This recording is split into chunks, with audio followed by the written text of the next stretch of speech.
¿Cómo están, chicos? Buenas tardes.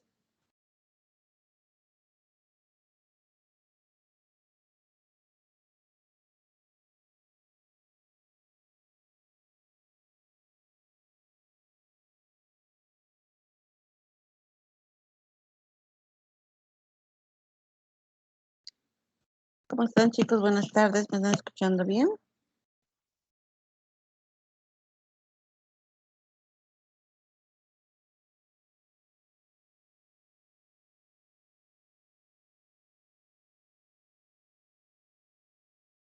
Hola, hola.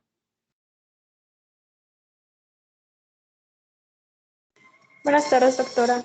Ay, buenas tardes. Alguien me tiene que contestar, por favor, para ver si me escuchan bien o no. Bueno, vamos a empezar terminando con fiebre. Vamos a hablar sobre la fiebre de origen desconocido. ¿Ya? Nosotros la denominamos FOB, ¿no?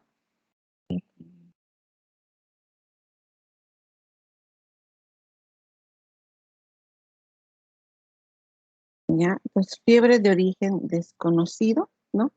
Cuando nosotros hablamos de este término, estamos hablando de un aumento de la temperatura, ¿no es cierto? Pero es por un tiempo, ¿no? Tiene que ser por lo menos unas 2 semanas de evolución. Cuando nosotros tenemos solo temperatura, lo primero que imaginamos que se origina de un proceso infeccioso, ¿no? Y generalmente este proceso infeccioso es bacteriano. Pero vamos a ver que no todos los procesos infecciosos, que todo la fiebre, perdón, es de origen solamente infeccioso, sino también tenemos fiebres que pueden ser no infecciosas, desconocido, ¿no? Cuando hablamos de desconocido, no estamos tal vez teniendo una duda inmensa, ¿no? De saber qué es lo que es fiebre, ¿no? Y tal vez para nosotros sea un término que denote que este paciente no tiene una causa, o si tiene una causa, no podemos descubrirla, ¿no? Pero vamos a llegar a ver que al final de este tema, no es tan terrible esta fiebre como pensamos, ¿ya? Entonces, lo primero es que cuando hablamos de temperatura, estamos hablando de elevación de esta por encima de 8 grados, ¿no? La hora punto 2 al inicio de la mañana,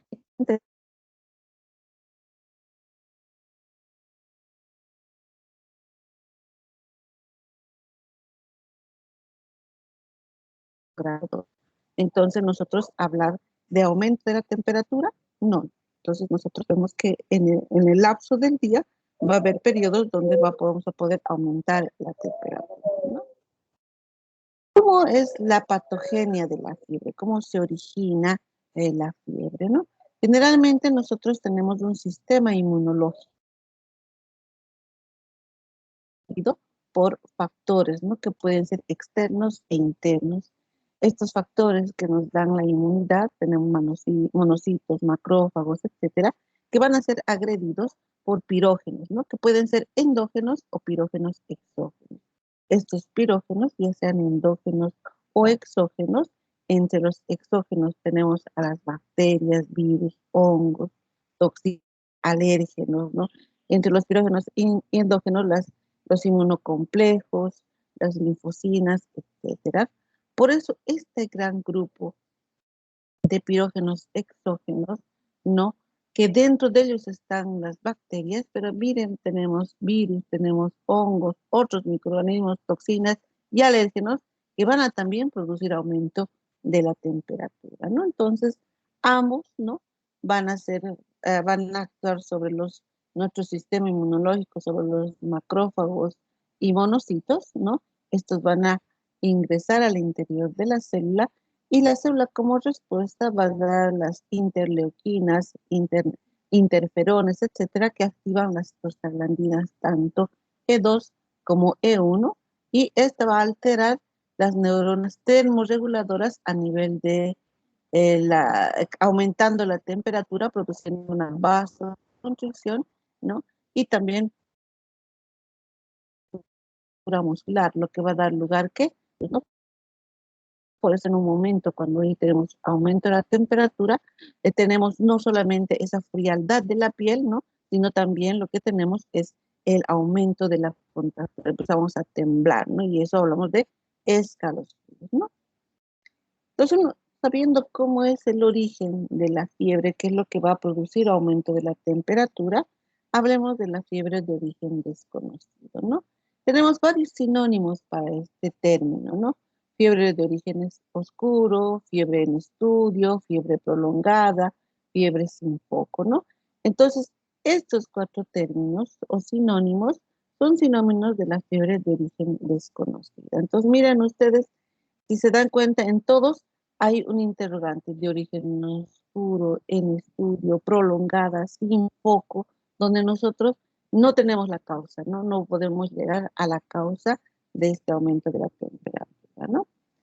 Peterson y Wiso, el 61, definieron a la fiebre de origen desconocido con un aumento de la temperatura por encima de 38.3, que ha sido comprobada en varias ocasiones, ¿no? Porque no podemos hablar de fiebre de origen desconocido si nosotros no comprobamos la temperatura o no verificamos que sí existe un aumento de esta, ¿no?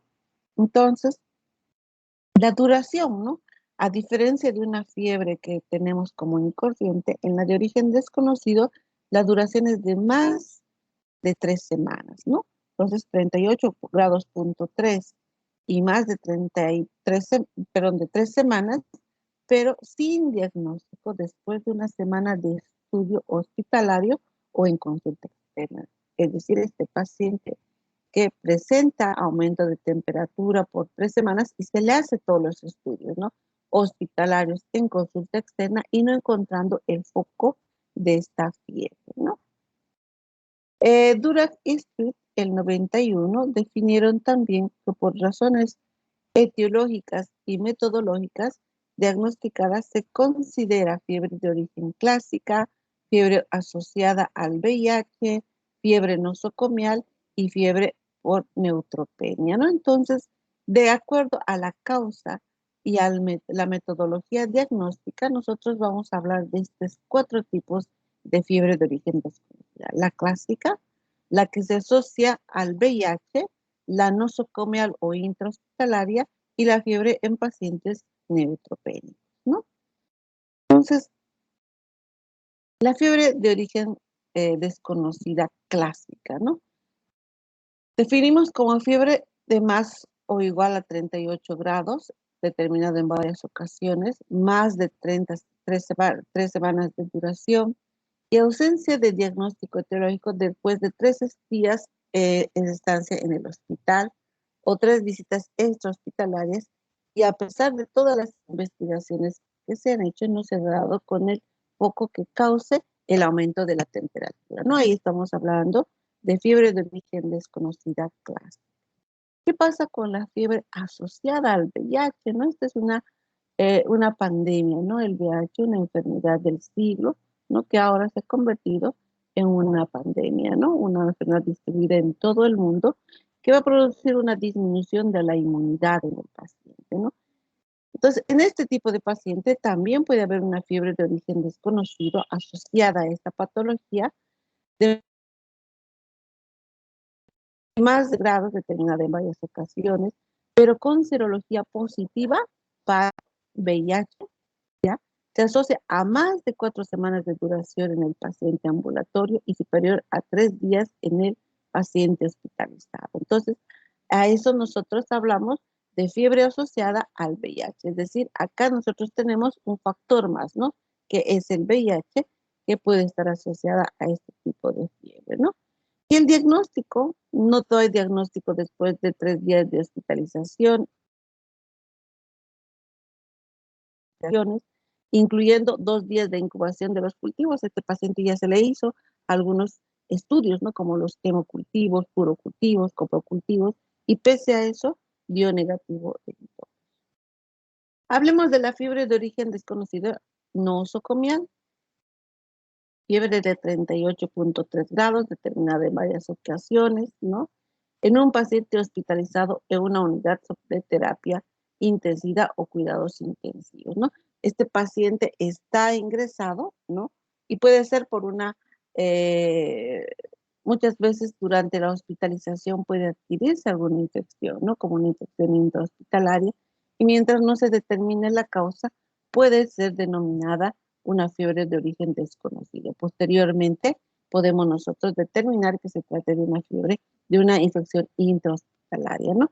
Pero ¿en qué pacientes nosotros podemos tener este tipo de cuadro? Sobre todo en aquellos que están en una unidad de terapia intensiva, ¿no? Paciente delicado, una vía aérea permanente, vía central, etcétera, que en un momento de su internación produce un aumento de la temperatura de 38.3. La infección no está presente ni en el periodo de incubación a su ingreso, por eso que también nosotros podemos hablar de la causa de estar de una infección intrahospitalaria, ¿no? El paciente puede estar en terapia intensiva, por ejemplo, por un COVID, ¿no? Está por un tiempo sin alzas térmicas y de un momento a otro presenta un aumento de la temperatura. Se hacen varios estudios, ¿no? Como durante 3 días, ¿no? Un estudio para determinar la causa, ¿no? Hacemos cultivos por lo menos 2 días y ambos salen negativos, ¿no? Entonces, y el paciente está hospitalizado, hablamos de fiebre de origen nosocomial. La fiebre mayor de 38.3 grados también, ¿no? Una fiebre que, en la que tenemos una neutropenia de menos de 500 neutrófilos por unidad, por microunidades, ¿no es cierto? ¿Qué es lo que pasa acá? Generalmente este paciente ha empezado, ¿no?, a disminuir sus neutrófilos en 1 a 2 días del nivel normal, por debajo del nivel normal, y este paciente no tiene, ¿no?, la capacidad de una respuesta porque esos neutrófilos están por debajo de 500.000, ¿no? No se ha realizado el diagnóstico etiológico después de 3 días de estudio y después de haber realizado 2 días de cultivo, y todos estos han salido negativos, ¿no? Entonces ahí hablamos de fiebre de origen desconocido neutropénica porque se asocia ¿qué? A una deficiencia de neutrófilos, ¿no? Pero cuando hablamos de la fiebre clásica, que es la que nosotros vamos a tener generalmente como motivo de consulta, vamos a tener estos pacientes que tienen estas fiebres por semanas, ¿no? El 50% de estas fiebres dependen de otras enfermedades, ¿no? Como la tuberculosis miliar o extrapulmonar, la endocarditis bacteriana, los abscesos intraabdominales o pelvianos, linfomas o tumores sólidos, vasculitis, mesenquimopatías, etcétera, ¿no? Entonces, muchas veces la causa de estas infecciones pueden ser estas, ¿no? Por ejemplo, la tuberculosis miliar o extrapulmonar es muy frecuente, las endocarditis, las vasculitis, tumores, ¿no? Entonces, hablemos de una etiología infecciosa en un 30 a 40%, de un 20 a 30%, colagenopatías de un 10 a 15%, misceláneas u otras entre 10 a 15%, ¿no? Y sin diagnóstico también entre 10 a 15%.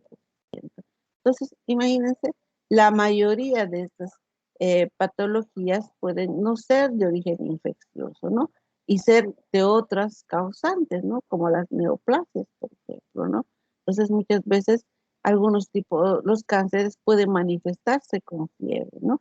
Algunas colagenopatías, lupus, esclerodermia, pueden manifestarse con fiebre de origen desconocido clásico, y podemos llegar a un 10 a 15% de estos pacientes que no llegamos a obtener un diagnóstico eh, de cuál es la causa de esta fiebre, ¿no?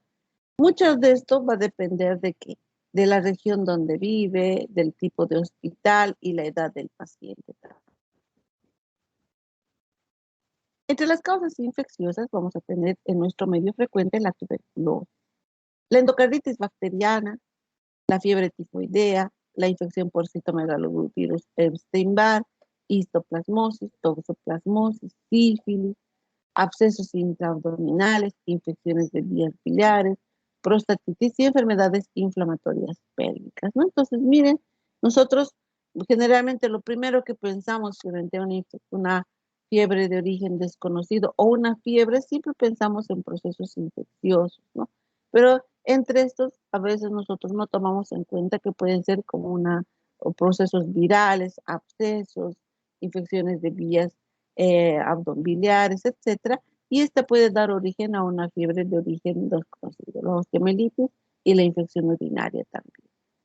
Las causas neoplásicas, ¿no? Hemos hablado que son un segundo lugar entre causantes de fiebre de origen desconocido. Los linfomas, las leucosis, la hipernefrona, el carcinoma de colon puede ser el causante junto con el hepatocarcinoma y metástasis, carcinoma de páncreas, carcinomatosis diseminada y mixoma auricular, ¿no? Entonces, estas son las neoplasias de origen cancerígeno, ¿no es cierto? Perdón, la fiebre de origen neoplásico cancerígeno. Entonces, no olvidemos que en un segundo lugar, como causante de fiebre de origen desconocido, se encuentran las neoplasias, ¿no? Por eso nosotros lo primero que pensamos en las infecciosas, en las bacterianas, ¿no?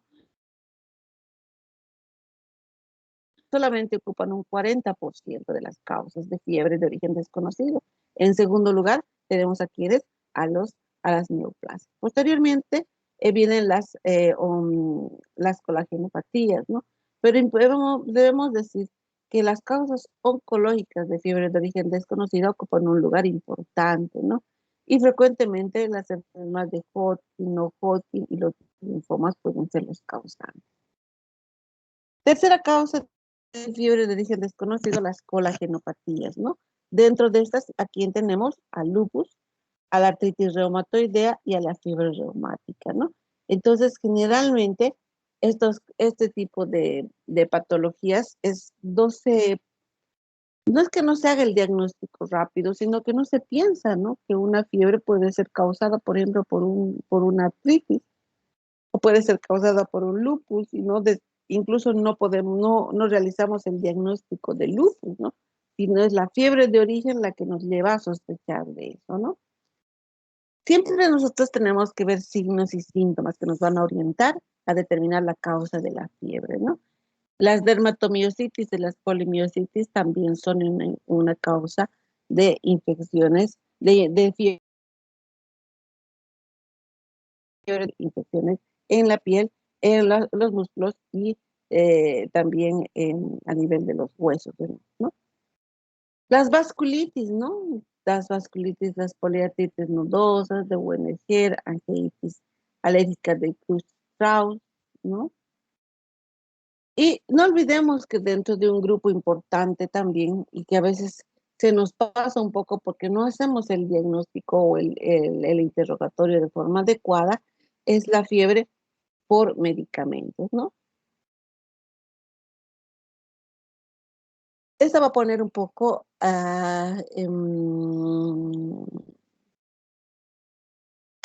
¿cómo les diría? En duda, ¿no? El haber realizado una historia clínica adecuada, ¿no? Porque tendríamos que nosotros durante una elaboración de una historia clínica, sobre todo durante el interrogatorio en la enfermedad actual, ver el consumo de medicamentos, ¿no? ¿Qué medicamentos está tomando el paciente? Y estos muchas veces pueden producir un aumento de la temperatura, ¿no? Por ejemplo, los anticonceptivos, los laxantes, algunos antibióticos, los hipotensores pueden causar, ¿no? Por eso es que durante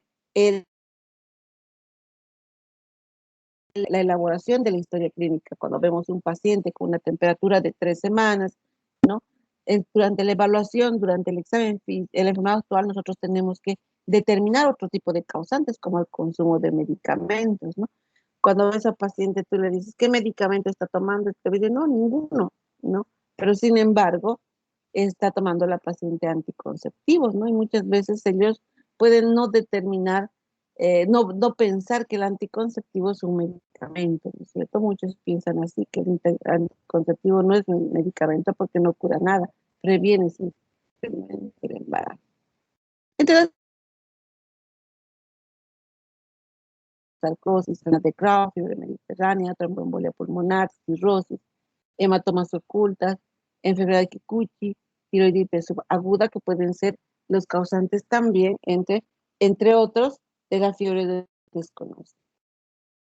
Pero también tenemos una fiebre ficticia, ¿no es cierto? Es en aquellos pacientes en los que se ha hecho estudios en varias ocasiones y aún hospitalizados, pero no hay ningún resultado positivo, ¿no? A pesar que se han hecho numerosos diagnósticos o procedimientos diagnósticos en este paciente, ¿no? Ahora, puede ser que muchas veces el paciente mismo que necesite, o sea, un poco engañe, ¿no?, al personal de salud, ¿no? ¿Por qué? Porque quiere estar no todavía hospitalizado, no quiere regresar a su entorno familiar por varios tipos de situaciones que hemos nosotros visto, ¿no? Por ejemplo, nosotros anteriormente en el hospital internábamos a los soldados, ¿no?, de las unidades. Entonces, el soldado venía por cualquier causa y cuando ya iba a ser de alta, no se le tomaba la temperatura y estaba en 37,8, 38. Ah, algo está ocupando, ¿no? Y puede ser que una fiebre, una infección intrahospitalaria, entonces no se lo daba de alta hasta no ver la causa, ¿no? Pero el paciente, siempre hay un traidor, ¿no ven? Todo. Entonces el paciente de la cama de al lado nos decía, ¿no?, de que él ponía el termómetro en agua caliente o la calentaba primero con sus dedos, ¿no? Para aumentar la temperatura. ¿Y qué hacía el paciente? Que con el propósito de quedarse tiempo hospitalizado, ¿no? Y bueno, pasar todo ah, su presencia, ¿no? Como parte del servicio militar en el hospital, ¿no? Entonces, generalmente, siempre a un paciente lo que se tiene que hacer es tomarle la temperatura y quedarse ahí, ¿no?, por unos 3 minutos para determinar el aumento o no de esta temperatura, y eso nos va a dar un valor real, ¿no es cierto? Cuando nosotros estamos frente a una fiebre de origen desconocido, ¿qué es lo que tenemos que hacer? Uno, volver a hacer una anamnesis adecuada, ¿no es cierto? Suspender todos los medicamentos, salvo aquellos que sean realmente de riesgo, ¿no? Como los antihipertensivos, medicamentos para la diabetes, anticoagulantes, etcétera, ¿no? Eh, yo voy a pedir laboratorios dependiendo de lo que encuentre en el examen físico, ¿no? Si encuentro que para mí es un proceso parasitario, bueno, haré un examen, un coproparasitológico, ¿no? Los hemocultivos cada 48 horas en forma seriada, y la serología si hay contacto con algún animal, ¿no? Por ejemplo, las vacas, ¿no? Contacto con vacas, consumo de alimentos contaminados, no por heces de vaca, y ahí tenemos la brucelosis, ¿cierto? Entonces tengo que hacer el diagnóstico o tomar algún tipo de serologías o exámenes dependiendo si hay exposición a animales y de qué lugares viene. Puede venir del trópico, ¿no? Y en el trópico nosotros vemos varios tipos de enfermedades del área, ¿no? Que son las leishmanias, malarias, dengues, ¿no? Propias de la región. Ingresado a esos lugares, debemos sospechar o descartar que se trate de una de estas fiebres, ¿no? Bueno, ya nosotros determinando que se trata de una fiebre de origen desconocida clásica, asociada a VIH, neutropénica, nosocomial, etcétera, vamos a ir haciendo un descarte, ¿no?, de infecciones comunes o de otras causas, ¿no? Eh, Determinar si el paciente realmente tiene una fiebre de origen desconocido, ¿no? Es decir, voy a determinar que realmente exista ese aumento de la temperatura, ¿no? Voy a determinar en varias ocasiones, ¿no? Durante más de 3 semanas, también voy a determinar que la causa de esta fiebre no tenga un foco después de haber realizado un estudio, cultivos en hospital, y los cultivos con 2 cultivos y en 2 días sin resultado positivo, ¿no?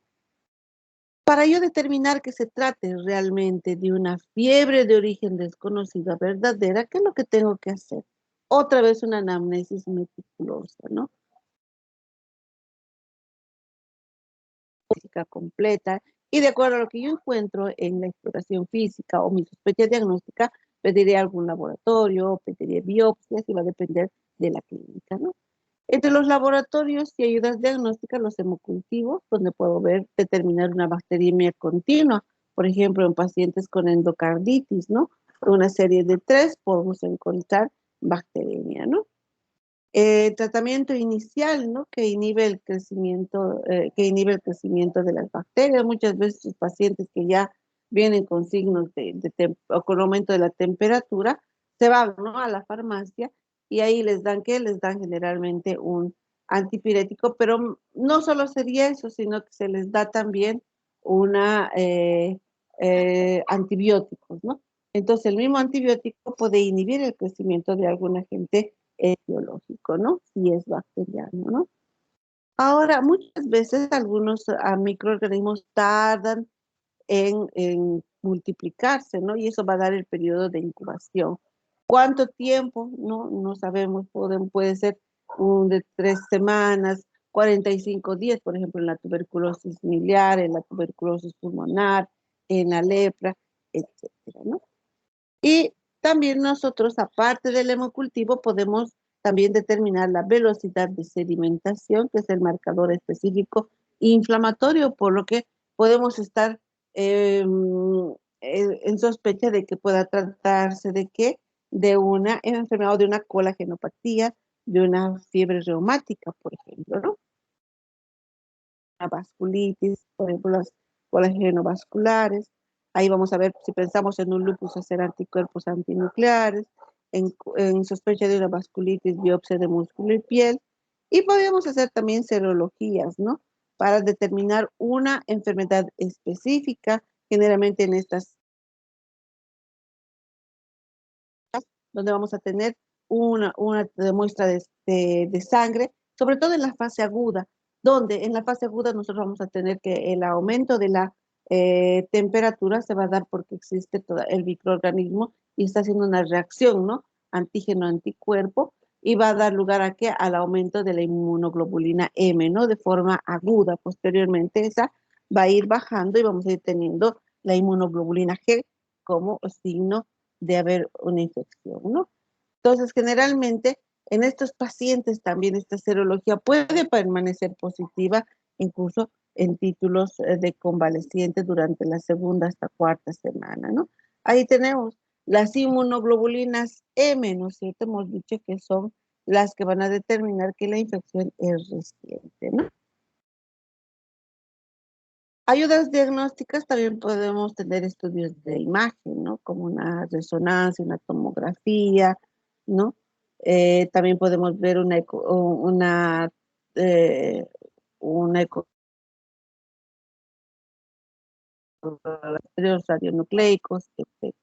También podemos ver eh, algún tipo de exámenes como biopsias, ¿no? Que se pueden realizar de la piel, de los ganglios, del hígado, de médula ósea para determinar algunas infecciones como las meningitis, de nódulos o algún tipo de exantemas cutáneos y arteria temporal también, ¿no? Las pruebas cutáneas para reacciones alérgicas, ¿no? También podemos ver pruebas fúngicas para ver que la causa de esta infección no sea un hongo.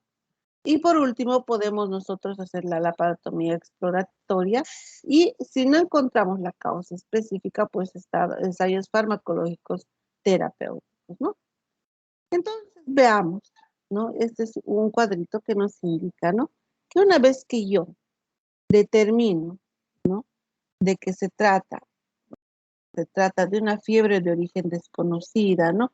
Una fiebre de más de 38.3 grados, determinadas en varias ocasiones, por más de 3 semanas, ¿no? Y realizando un estudio con cultivos, ¿no? En 2 ocasiones y todos negativos, ¿no? ¿Yo qué hago? De nuevo una anamnesis detallada, ¿no? Voy a volver a hacer una evaluación de ese paciente desde el interrogatorio, la enfermedad actual, etcétera, ¿no? Entonces, ¿qué va a pasar? Esto voy a hacer una anamnesis individualizada, voy a dirigirme a que si hay medicamentos contaminados, ¿no? Si este paciente toma algún medicamento, si este paciente come en los lugares que no son de confianza, no puede comer los mercados, ha tenido contacto con sustancias tóxicas, por ejemplo, tenemos pacientes que se ponen en contacto con pintura, se ponen en contacto con estos herbicidas, ¿no? Que utilizan para hacer la fumigación de sus cultivos, algún tipo de animales, perros, ovejas, ¿no? Que puedan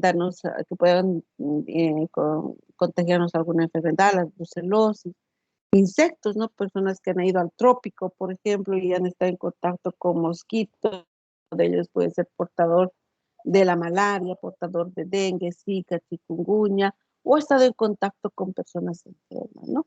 Viajes recientes, por ejemplo, ocupación del paciente, si este, por ejemplo, es agricultor, ¿no? Tiene sus chacos en el chapales de coca, etcétera, ¿no? Eh, y las características de la fiebre, ¿no? Si es una fiebre que ha aumentado más de 38 grados, tal vez una fiebre que ha sido asociada al VIH, vamos a ir descartando, ¿no? Entonces hacemos una exploración física acuciosa, meticulosa, y vamos a repetir con frecuencia, ¿no? Vamos a explorar toda la superficie corporal, tratando de observar alguna lesión en la piel, las arterias temporales en los ancianos, la auscultación cardíaca, volvemos a palpar abdomen, adenopatías, fondo de ojo. Y una vez que yo veo y determino que existe alguna causa de esa fiebre, pues hago mis exámenes de laboratorio, ¿no? O si todavía ahí puedo hacer, ¿no? Para determinar un hemograma, velocidad de eritos de alimentación, bioquímica, el análisis de orina, proteína C reactiva, sangre ocultenesis, ANA, factor reumatoideo, cultivos de sangre, heces, esputo, PPD, vaciloscopía, serología, gota gruesa, radiografía, ecografía abdominal, electrocardiograma y retirar todos los fármacos que no sean necesarios, ¿no? Pues estos son mis laboratorios que voy a realizar. Obviamente, si para mí el cuadro es renal, pues haré más que una proteína C reactiva, por ejemplo, un examen de orina, ¿no? Va a depender de la clínica del paciente. Si detectamos la causa, el paciente tuvo una infección una infección que dio como resultado una infección urinaria, ¿qué es lo que yo voy a hacer? Ofrezco un tratamiento específico al paciente. Pero si pese a que le he realizado toda esa batería de análisis, no existe una causa aparente de la fiebre, ¿qué es lo que hago? Voy hacia exámenes de laboratorio y gabinete, que es la segunda fase, ¿no? Y ahí hago todo esto, ¿no? Y hago una inspección más meticulosa y hago una exploración ginecológica en caso de la mujer, otorrinolaringológica para ver que no haya, por ejemplo, una sinusitis, ¿no? Inmunoelectroforesis, ¿no? Antiana, ADA, ENA, ANCA, crioglobulinas, serologías, hemocultivos por una semana, cultivos de micobacterias, pensando en las micosis, coproparasitológicos, radiografía de senos paranasales, pensando en un problema otorrinolaringológico, las acroiliacas, ecografías, tomografía de tórax, abdomen y gammagrafía pulmonar ósea, ¿no? ¿Detectamos alguna causa? Si es así, ¿qué hacemos? Ofrecemos un tratamiento específico. Pero si no, nos vamos a ese examen de laboratorio y gabinete, que es la tercera fase, ¿no es cierto? ¿Qué pedimos acá? En este caso, lo que vamos a pedir ya es todo eso. Ya somos más específicos, ya pensando en otra cosa. Serología de hepatitis, alergia cutánea, un test, inmunoglobulina D, punción lumbar, biopsia hepática, cultivo, de Crestelia que cultivo, enema valtado, tránsito intestinal, endoscopía alta y baja, colonoscopía, broncoscopía, electromiografía, biopsia de arteria temporal por las especies de arteritis, mamografías, arteriografías, tomografía, resonancia, biopsia de ganglios linfáticos, intestinal, muscular, de piel y de nervio, ¿no? Entonces, miren en la tercera fase lo que tenemos que hacer para ver otra causa, ¿no? Si encontramos la causa, pues le ofrecemos un tratamiento al paciente y si no, vamos a una cuarta fase que es la que vamos a hacer exámenes, ¿no? Una laparotomía, ensayamos tratamiento, alta y posterior evaluación. Porque miren, pese a todos los exámenes, ¿no? Que yo he hecho al paciente, no encuentro todavía la causa. Hago una laparotomía y tampoco encuentro causa. Voy a ensayar un tratamiento, ¿no? Tal vez de un antipirético con un antibiótico de amplio espectro y alta y posterior reevaluación, ¿no? Entonces le digo a la paciente, no hay algo que esté produciendo esa fiebre, pero le voy a dar estos medicamentos y entre ellos un antibiótico y controlamos si se manifiesta, ¿no? Si hemos detectado la causa, obviamente, pues le decimos que nos dé tratamiento específico. Y si no encontramos todavía una cuarta fase, ¿qué podemos pensar? Nos preguntamos, ¿no será el ciclo circadiano el que ha producido este aumento de la temperatura? ¿No? Que estamos pensando que es un proceso infeccioso y simplemente es el ciclo circadiano. Entonces, ¿qué es lo que tenemos que hacer? No recomendamos tratamientos antipiréticos, ¿no? Porque tienen efectos tóxicos, favorecen la sobreinfección, porque la fiebre es un mecanismo de defensa también, ¿no? Y pueden los antipiréticos enmascarar el cuadro clínico. Salvo en aquellos pacientes en que yo realmente necesite disminuir la temperatura porque ya es un riesgo, ¿no? Por ejemplo, en pacientes ancianos, como hemos dicho, en niños donde puede producir la fiebre otro problema, ¿no? Entonces, a ellos. La fiebre de más de 6 semanas que no se identifica, el pronóstico generalmente es bueno, ¿no? Pese a que son 6 semanas que no he determinado, ¿no? Y lo único que pasa es que esa fiebre causa molestia en el paciente. Nosotros viendo todo esto, la causa de las fiebres, que siempre pensamos infecciosas, pero pueden ser otras las causas de esta, ¿no? Generalmente nosotros podemos decir que la fiebre de origen desconocido es debido a una enfermedad común con presentación atípica, más que una enfermedad rara con presentación típica. Entonces puede ser una gripe, un resfrío que presenta una clínica atípica, ¿no es cierto? Con esa temperatura continua durante 2 o 3 semanas, ¿no? Es una enfermedad típica, pero con una presentación atípica que no tiene mucho que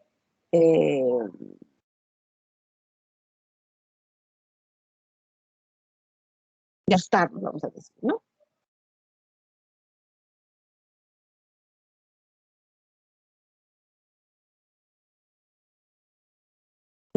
Vamos a dar unos 5 minutitos de descanso, vayan a tomar un poco de agüita y continuamos con antimicrobiano, ¿ya? Está bien, doctora. Muy bien, 5 minutos.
Muy bien, chicos. Bueno, continuamos.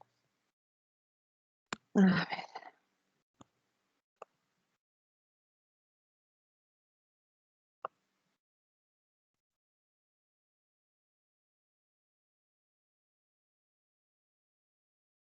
Bueno, ya nosotros hasta ahora hemos visto la causa de las infecciones, ¿no? Eh, en realidad, hemos visto uno de los síntomas principales, ¿no? Que es la fiebre. Hemos hablado de la fiebre, hemos hablado de la fiebre de origen desconocido. Y si uno sabe la causa de la enfermedad, ¿no? El agente etiológico que está produciendo la enfermedad, en muchos de los casos vamos a utilizar un medicamento y en estos, si se trata de una infección de origen bacteriano, pues vamos a utilizar los antimicrobianos, ¿no? Entonces, antes de hablar de los antimicrobianos, de las penicilinas, de las cefalosporinas, de las quinociclinas, etcétera, vamos a hablar de qué es un antimicrobiano y cómo vamos a elegir un antimicrobiano, ¿no? Y cuál es el antimicrobiano, la dosis, ¿no? El tiempo que vamos a utilizar y los efectos secundarios que puede tener cada uno de ellos, ¿no? Entonces, estamos hablando acá de antimicrobianos porque estamos asumiendo que los casos que vamos a ver en la mayoría durante estas clases van a ser de origen bacteriano. También vamos a ver los casos de las infecciones virales, parasitarias, ¿no? Que pueden producir también una patología, ¿no? Entonces hablemos de qué es un antimicrobiano, ¿no? El antimicrobiano es una sustancia, ¿no? Capaz de actuar sobre los microorganismos que van a ser o destruyéndolos, ¿no? Puede ser de uso tópico o de uso sistémico también. Entonces, es un medicamento, es una sustancia capaz de destruir o actuar sobre, producir, inhibir su crecimiento o puede producir destruyendo, o puede destruir. Cuando inhibimos su crecimiento, estamos hablando de una acción bacteriana,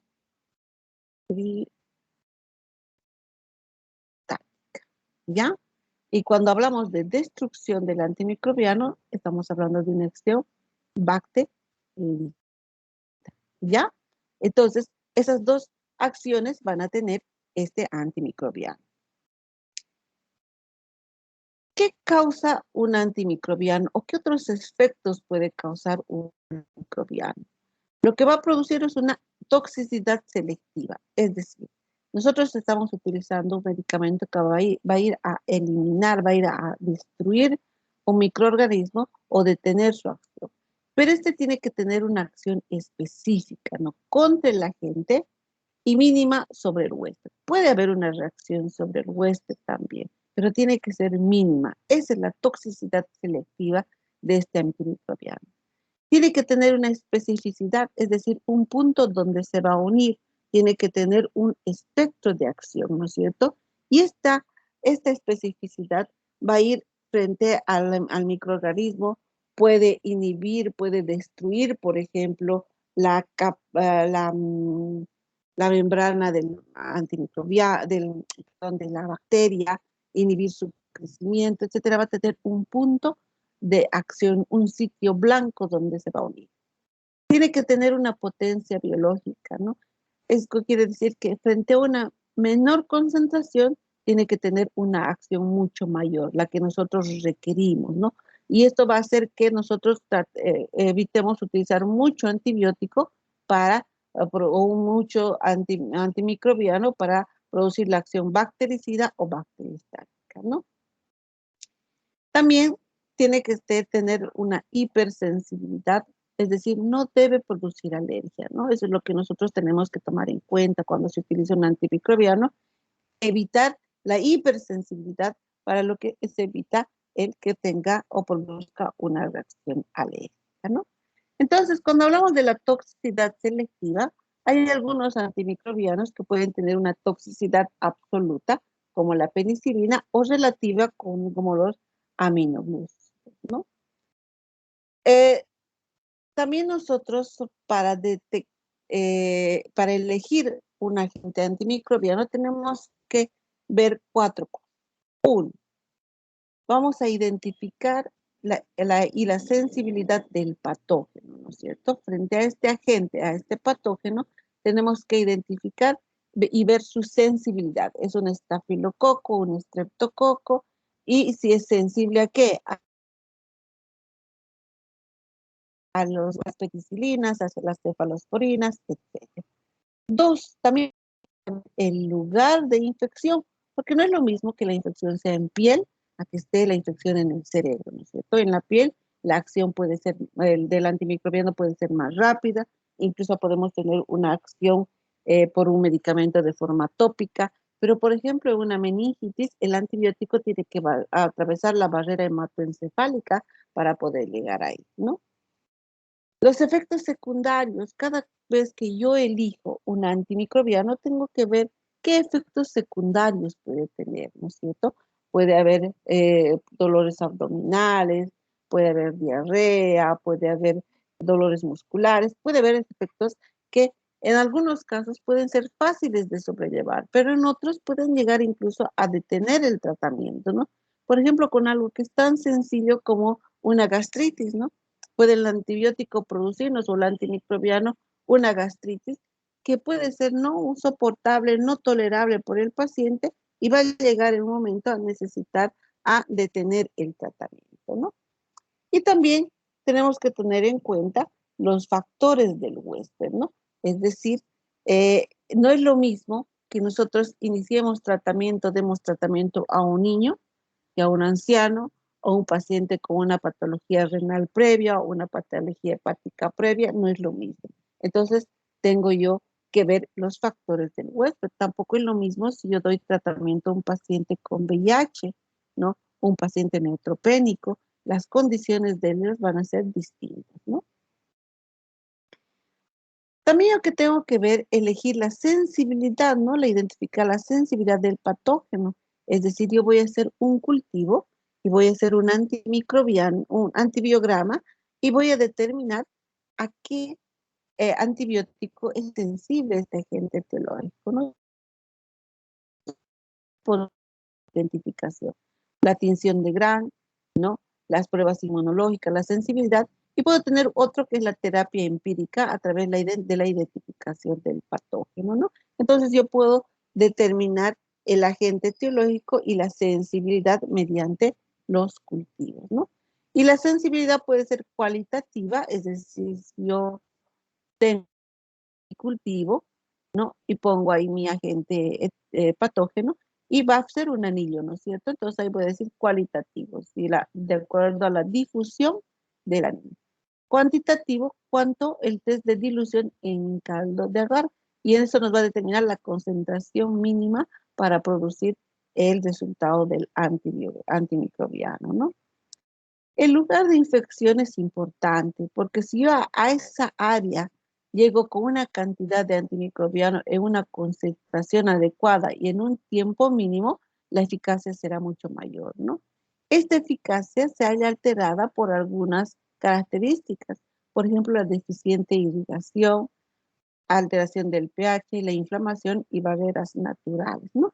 Por ejemplo, nosotros tenemos pacientes con pie diabético, ¿no es cierto? Y la mayoría de ellos presentan un proceso de infección o una infección de esas lesiones, ¿no? Pero ¿por qué no cura? ¿No? ¿Por qué no cura como en otros pacientes que no tienen diabetes? Porque en el paciente diabético hay alteraciones vasculares, las microangiopatías, macroangiopatías, donde está alterada la irrigación, esos vasos sanguíneos están eh, lesionados, por lo tanto el antibiótico, ¿cómo llega hasta esa área, no? La inflamación también, el pH también anular al antimicrobiano y también la penetración se ve alterada porque por barreras naturales, ¿no? Por ejemplo, hay algunos antibióticos antimicrobianos que al ingresar se anula por su acción, por el pH, por ejemplo, del estómago, ¿no? Entonces, por eso es que nosotros algunos antibióticos damos en ayunas y otros damos con estómago lleno, ¿no? Los efectos secundarios del antibiótico van a estar en relación a su toxicidad variable y esta puede estar relacionado al tipo y clase de antibióticos, ¿no? Los efectos colaterales también, ¿no? Yo tengo que ver si son relacionados con el huésped o con el medicamento que estoy dando. Entonces, ahí yo voy a hacer una evaluación de este tratamiento y puedo cambiar el antibiótico o utilizar algún otro medicamento que me disminuya el efecto colateral, ¿no? ¿Cuáles son los factores de riesgo del huésped? ¿No? Ya les he dicho, no es lo mismo que yo dé tratamiento a un niño que a una persona mayor. Tampoco es lo mismo si yo tengo un paciente con un sistema inmunológico comprometido, ¿no? Generalmente en estos casos yo lo que quiero es erradicar la infección, por lo tanto tengo que utilizar un antibiótico o un antimicrobiano bacteriostático,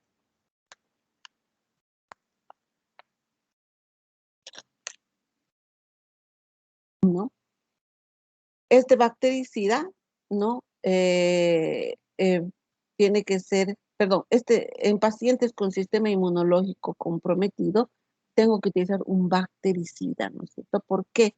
Porque este paciente no tiene la inmunidad capaz de ayudar, ¿no? Para que haya una respuesta adecuada. Entonces no me puedo dar el lujo de esperar mucho tiempo. Entonces necesito utilizar un antimicrobiano de acción que mate al microorganismo, ¿no? Entonces, para evitar así tratamientos prolongados y dosis altas, ¿no? Pero en algunos casos se requiere hacer esto, ¿no? Pero si tengo un sistema inmunológico competente, ¿no? Que me va a ayudar, que me va a ayudar a erradicar a esta bacteria, puedo utilizar un antimicrobiano bacteriostático, ¿no? Que va a erradicar la infección. Ahora, la insuficiencia renal también en pacientes con insuficiencia hepática y el uso de algunos medicamentos que pueden también producir una reacción en el huésped, ¿no? O me condicionan a no poder yo administrar antibióticos, ¿no? Otra condición del huésped es el embarazo, ¿no? Porque si yo doy tratamientos antimicrobianos durante el embarazo sin tomar en cuenta esto, entonces puedo producir algunas lesiones congénitas en el niño, ¿no? Por ejemplo, displasia dental, puedo incluso producir embriotoxicidad o puedo producir pueden ser estos antimicrobianos teratogénicos que pueden producir lesiones congénitas en el paciente y en el niño y sobre todo producir la muerte, ¿no?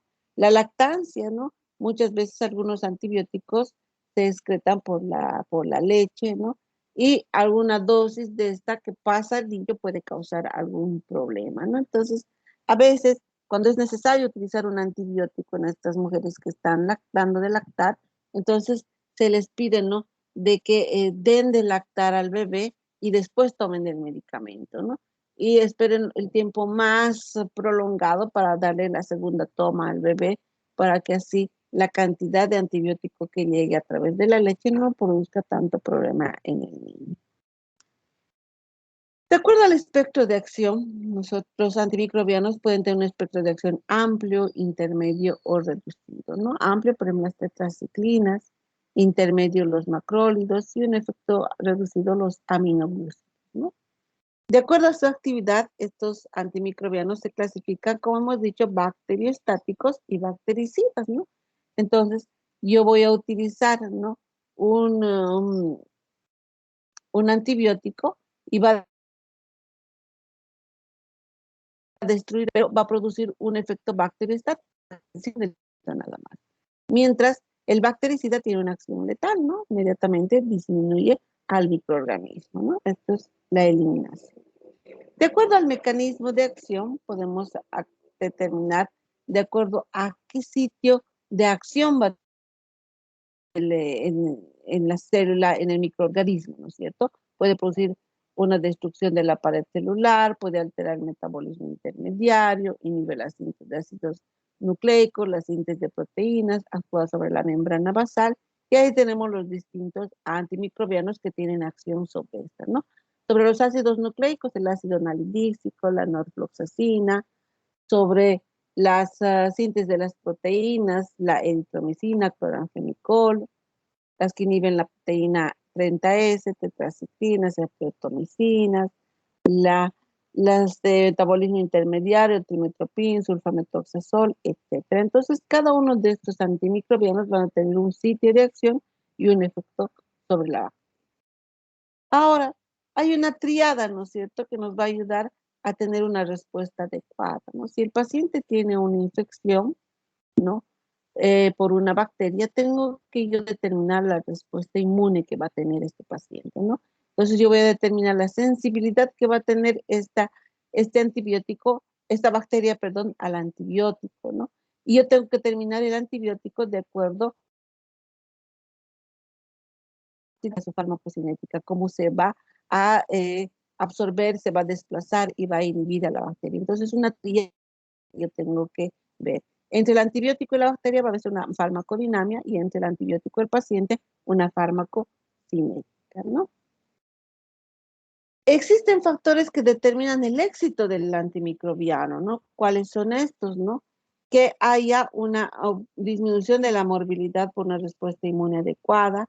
Puede también haber algunos factores de variación en la eliminación. También puede haber factores de alteración en la distribución.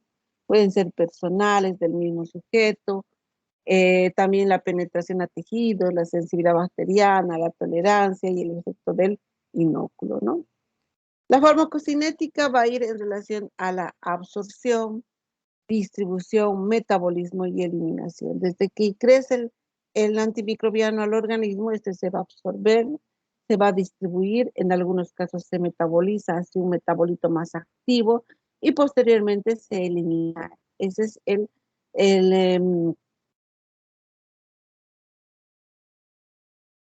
cualquier antimicrobiano, ¿no es cierto? Perdón, antimicrobiano, ¿no?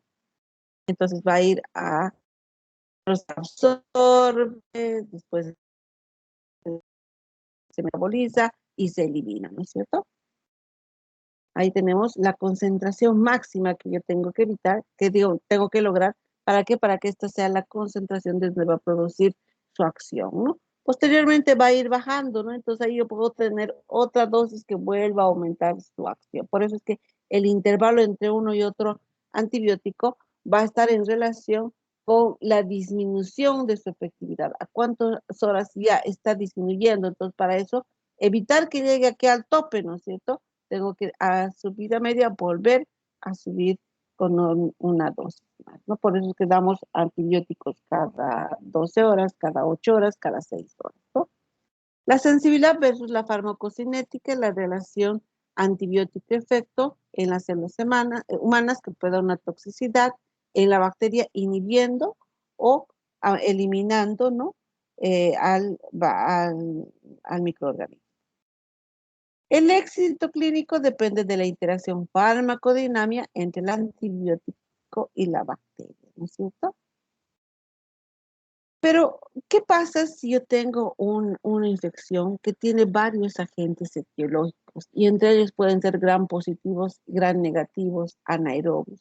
Lo que tengo que hacer es una asociación de antibióticos, ¿no? Y esto va a producir un aumento del espectro de acción, va a estar relacionado con la sinergia antimicrobiana, se utiliza en pacientes que son neutropénicos, ¿no? En bacterias que son menos sensibles y tolerables, en aquellas que tienen un inóculo muy alto, en aquellas que hay un cambio del volumen de distribución en el huésped, o infecciones en sitios con baja penetración, ¿no es cierto? Por ejemplo, en la punta de los pies, ¿no? En los dedos, donde la irrigación en algunos casos en pacientes mayores o pacientes que tienen patología de base está muy disminuida, ¿no? Pero no solamente hay alteraciones en el huésped, en el sitio de acción, sino también puede haber una resistencia antibacteriana, ¿no? Cuando se detiene su desarrollo usando una concentración máxima tolerada por el huésped, o pueden tener mecanismos, ¿no? Que pueden ser modificadores de enzimas contra la estructura del antimicrobiano, alteraciones de las proteínas receptoras y alteraciones de la pared celular, mecanismos para que haya una resistencia antibacteriana, ¿no? También puedo utilizar el antimicrobiano como profilaxis, ¿no? En algunas enfermedades, por ejemplo, en la fiebre reumática, En pacientes que están utilizando algunas prótesis artificiales, dentales, prótesis de cadera, puedo utilizar también antibióticos de forma profiláctica. En la prevención de la tuberculosis en pacientes que han estado en contacto con su familia, entonces ahí tengo que hacer una profilaxis. Y en prevención de meningitis por hemófilos influenza y seria meningitis, ¿no? También en la prevención de enfermedades perinatales causadas por estreptococo, en las cirugías prequirúrgicas, sobre todo en las que son grandes prequirúrgicas, por ejemplo, en las gastrointestinales, que son muchas veces cirugías contaminadas, en las histerectomías, cesáreas, abierto o cirugías por fracturas abiertas o expuestas. En esa hacemos una profilaxis prequirúrgica, ¿no? Entonces ahí tenemos en problemas cardíacos, odontológicos, en problemas pulmonares, ¿no? También podemos estar relacionados con pacientes embarazadas y con VIH, ¿no? Complicaciones de la terapia. Puede haber una hipersensibilidad al fármaco, es lo que nosotros queremos evitar, ¿no? La anafilaxia o shock anafiláctico. Puede haber una toxicidad clínica que está relacionada con los niveles elevados de antibiótico. Un aumento del antibiótico puede producir, fuera del rango, ¿no? El aumento del antibiótico puede producir también una, eh, una toxicidad. O a veces nosotros hablamos de las superinfecciones, ¿no? Cuando utilizamos un antibiótico y no esperamos el tiempo, que son 2 días, para ver respuestas. A veces queremos ver la respuesta en forma inmediata. Entonces, ¿qué es lo que pasa? A veces se interna un paciente, se da un tratamiento y nos llaman, ¿no? En la noche nos dice, doctora, está con fiebre. Y nosotros, ¿qué vamos a asumir? Que el antibiótico no está haciendo efecto. Entonces, ¿qué hacemos? Cambiar. Pero lo que hay que dar es tiempo también al paciente para que pueda darse una respuesta, ¿no? Muy bien.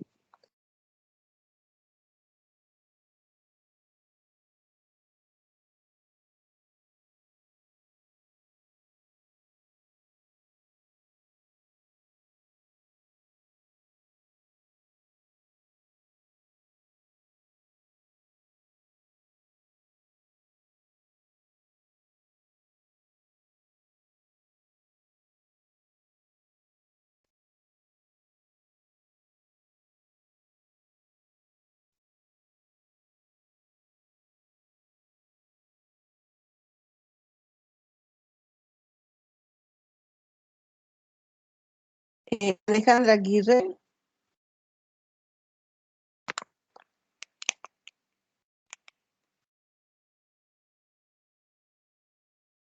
Doctora, Pamela creo que Alba. doctora, creo que está. Le iba a preguntar si estaba llamando lista, que no se la había entendido. Sí, sí. Sí, sí. Álvarez, presente, doctorita.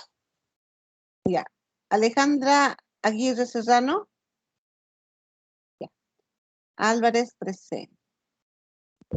Anaí Albino.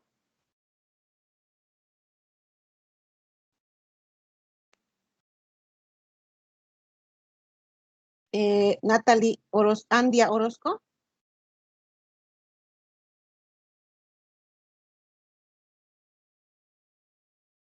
Brian Araya.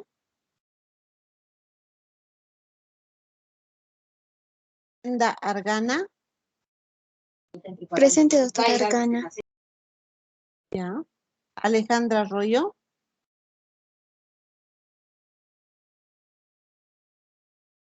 Ávila. Presente, doctora. Andrea Bordigno. Presente, Bordiñón, doctora. Buenas tardes. Bordiñón. Voy a ponerla en. Ya.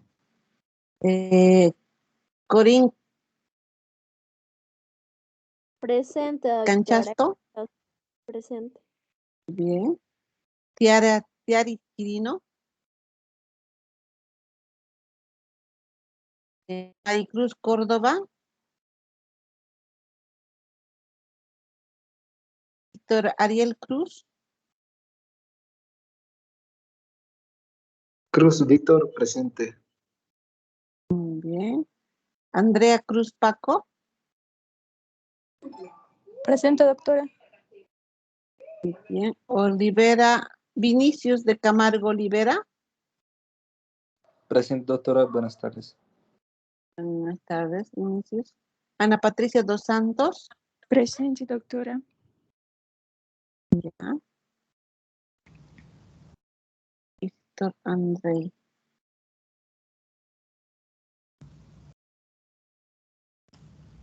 Ana Carolina Presente, doctora. Santos. Buenas tardes.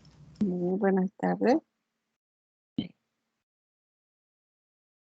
Naomi Felipes. Presente, doctora. Buenas tardes. Buenas tardes, Naomi. Micaela Flores. Presente, doctora. Buenas tardes. Buenas tardes, Micaela. Cristian Flores. Presente, doctora. Yasmín Franco. Presente, doctora. Buenas tardes. Buenas tardes, Yasmín. Danitza Herbas. Buenas tardes, doc. Presente. ¿Cómo está, Danitza? Caroline Iraola Hidalgo.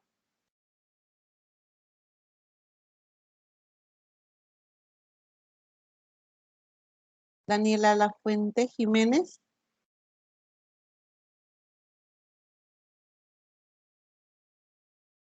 Dan Lee Mejía Bustamante. Buenas tardes, doctora. Presente. Ana Gabriela Mercado. Ana Gabriela Mercado Baptista. Milena Mercado Flores.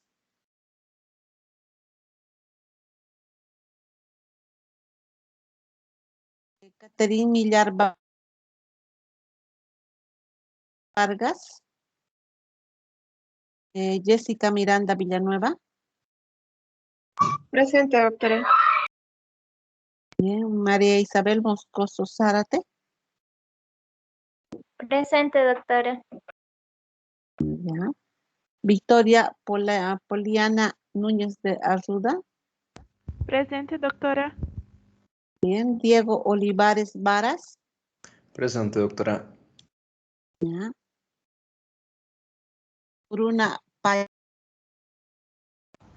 Doctora, la Bruna está en rote, no sé si la puede considerar en la lista, por favor. Ya. Laura Sol Pereira.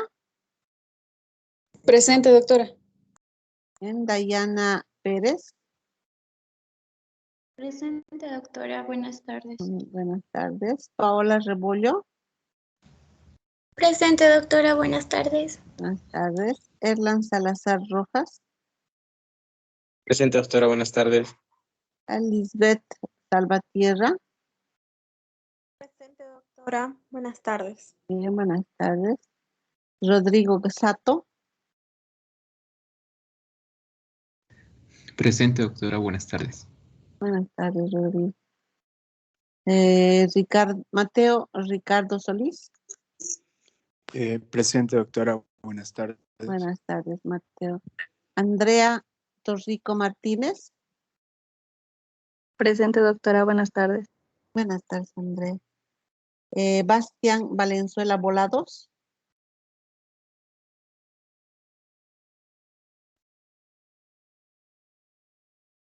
José Manuel Vargas. Presente, doctora. Buenas tardes. José Manuel. Florencia Vargas Soto.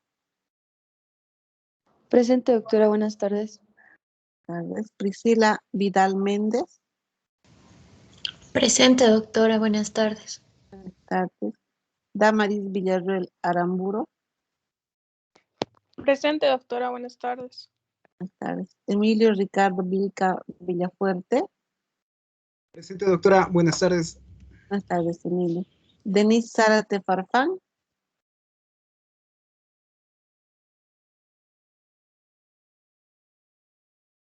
Steven Javier Dávila. Presente, doctor. Buenas tardes. Buenas tardes, Steven. Carlos Ángel González. Presente, doctora. Buenas tardes. Buenas tardes. Muy bien, chicos. Listo. Entonces, la siguiente clase ya vamos a ingresar a los antibióticos. Ya vamos a ver las penicilinas. Su acción, el agente etiológico al que se cubre, la dosis, los días de administración, las propiedades farmacocinéticas y farmacodinámicas de cada uno de estos antimicrobianos. Aunque ustedes ya han visto esto en entonces, lo nuestro va a ser solo un recuerdo, ¿ya? Muy bien, un recordatorio de lo que ustedes ya han visto. Hay una chica que me dice que está en rote. Esta es la última clase que voy a considerar eso porque generalmente no debería haber rotes en clases en horarios de teórica, ¿no? Entonces, para que se le comunique a ella, ¿ya? Listo, chicos. Entonces, nos estamos viendo la siguiente clase, ¿ya? Doctora Mercado Flores, ¿me escuchó? ¿Flores? Sí, Mercado Flores, Doc. No sé si me escuchó la lista. Voy a ver, Mercado Flores, Micaela. Sí, Doc. No, yo estaba con A mí, Pati. Doc, Aguirre Alejandra, ¿me escuchó? Doctora, ¿me podría añadir a la lista, por favor? Aguirre.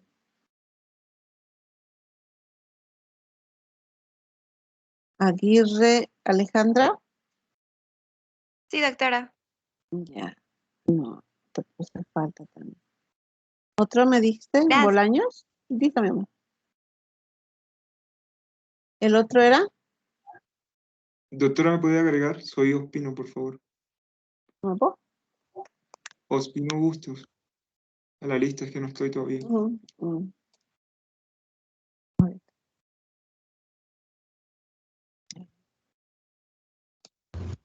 Doc, ¿Ya? ¿a mí me ha escuchado? ¿Eres? Núñez de Ajuda. Sí, sí, está bien. Sí, gracias. Ya, ya, mi amor. Doctora, a Cruz Víctor, ¿ya? ¿se habrá escuchado por casualidad? A ver, un ratito.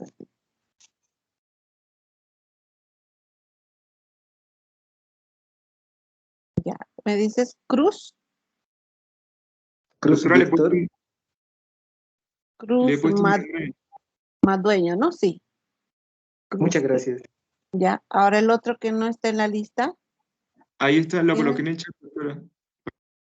Para que lo entienda mejor. Ospino Bustos, Aldemar José, por favor. Ya me has escuchado el chat. Ya, listo, yo te agrego. ¿Listo? Ya, doctora, gracias. Ya, gracias. Listo, chicos. Entonces, buen inicio de fin de semana. Bueno, un fin de semana largo.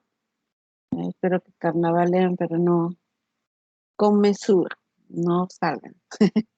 Quédense en sus casas. Listo, chicos. Nos estamos viendo en la siguiente clase. Ya, gracias. Hasta luego, Gracias, doctora. doctora. Chao. Chao. Chao, chicos. Gracias. Cuídense. Chau. Chao, chao. Nos vemos, chicos. Gracias. Chao, doctora. Chao, mi amor. Chao, chao.